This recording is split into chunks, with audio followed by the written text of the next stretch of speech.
Before I tell you about the best job I ever had in my life, this was in 2013, I need to first tell you about a few bold moves that I made in the months prior to it. So first was quit my job in New York and move to LA forever. And then it was join the improv circuit there and meet a lot of people and move around a lot. Then was report the rape that I survived in downtown LA by that guy with a gun. And then with the help of a friend, moved to Glendale and lived with 3 amazing roommates. They weren't Armenian, but everyone else there was. And then really start to consider telling my parents in New York, and then telling my parents in New York. And then upon hearing my mom say, well, you know none of this was your fault, right? Get really brave and buy a one-way ticket back to New York, and then do the scariest thing any of us could ever do, move back to Nassau County. And it was when I couldn't get my old job back when I started to really feel like a 29-year-old failure. So I started to apply for all kinds of jobs that I thought that I'd be perfect for. And the first job that I got invited to come into an interview for was to be an elf at Macy's Santaland. and so I go, and I dress real classic, like a white button-down shirt and my black pencil skirt. And as I hear the clicking of my high heels against the marble floor outside the HR offices, I think this is a really smart idea or a really dumb idea. But I don't know, I just go. And I get called to meet with these 2 gentlemen, and I sit down, and they say, Merry Christmas. And I said, Merry Christmas. And they tell me about the job. And what this position is, it's a register elf. So you're gonna work behind the register, print out photos of kids with Santa and families, and ring customers up, but still be dressed up as an elf, sing, dance, spread joy and good cheer. And they said, do you like working with kids? Can you sing? And I said, oh yeah. And so by the time we're done, I'm filling out my schedule. I've been hired. And on my way out, they say, well, we'll see you at elf orientation. Give some thought to what you want your elf name to be. So I leave, and I'm walking through Macy's, on the first floor, through the store, where all the normal people are. And I look up at the light fixtures, and they're all sparkly. It's November already, so it's pretty much Christmas. And I hear Christmas music playing in the store, and I start to get really excited to be back in New York.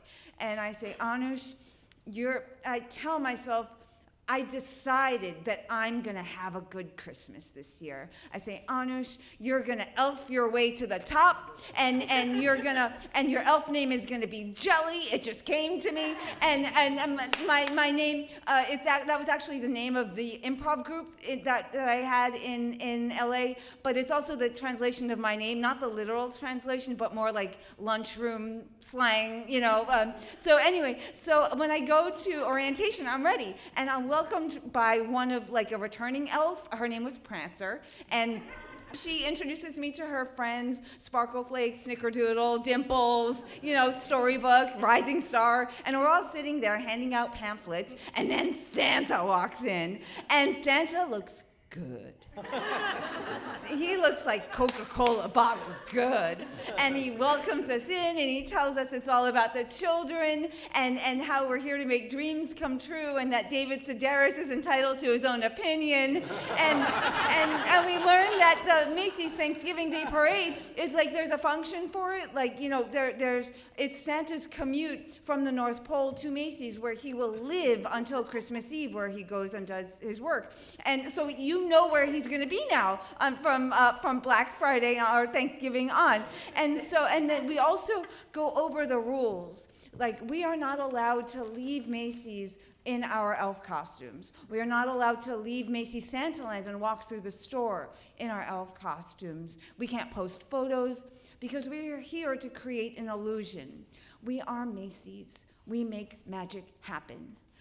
So I'm like an evening elf. I get off the train at Penn Station, and I walk to Macy's, and I go to the costume shop, and I go, 18, please, because my elf number is 18, and they give me my costume, and we all get dressed by our lockers, and then we get to the floor. And I join my team, Periwinkle, Apple Butter, Rising Star, we're all Candy Cane, and what I love about this job is just how good of a team we are, and how we pick up from each other's cues and how we all have each other's backs. Like this one time, it was like close to closing time, and we're getting like closer to Christmas, so closing time can get later and later. And there were two dads, and one dad thought the other dad cut him in line. And there was shouting, like a lot of shouting. And I got scared. We all kind of got scared. But we didn't want to call in security just yet because we didn't want someone to, in non-North Pole garb, coming in and scaring the kids. So we tried to see how we can make it stop on our own. And then all of a sudden, our head elf, Candy Cane, just starts singing while she's ringing up customers. She goes, dashing through the snow in a one-horse open sleigh. And then we join in, o'er the fields we go, laughing all the way. And by the time we got to Jingle Bells, the screaming stopped. You can believe whatever you want to believe. But that was magic.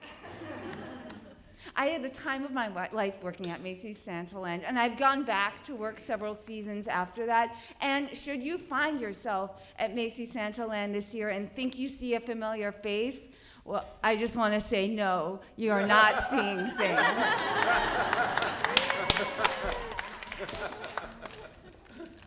I still like LA. I love New York. If this story teaches me anything, it's that I have what it takes to live anywhere I want. Thank you so much.